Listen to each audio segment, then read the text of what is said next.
It's quoted from St. Augustine, who says, "I write my heart into your heart, Lord." It is the putting my heart into the heart of God, my heart into the heart of the Blessed Mother. And that means that I am so anchored that nothing can happen that will tear me away from Him. And especially that no suffering will turn me away from God.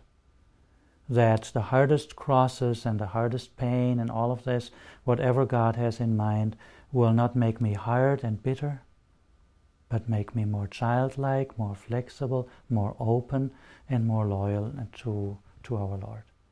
So the Inscriptio means that I want to be on a spiritual level of striving and of perfection, so as to embrace the crosses which God sends me, knowing that He will not overtax me, and also knowing that He will help me to carry the crosses.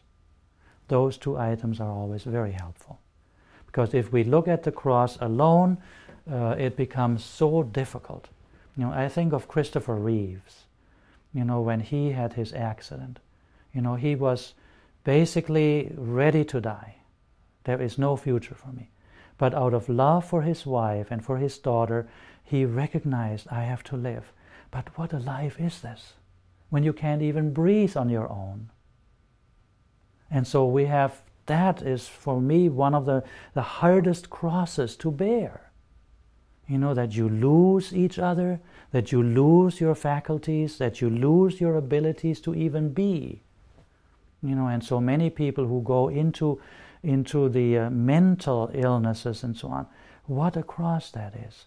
So whether they make the Inscriptio or not, God puts that into their life. And so I often say, well, whether I make a blank check or not doesn't make any difference. God guides me this way anyway. The difference is if I make that step and if I try to strive, I hit that wave just in the right angle.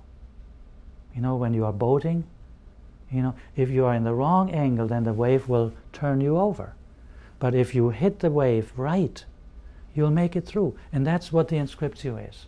That it helps you to sail through the waves, through the ups and downs of our ocean, of our life.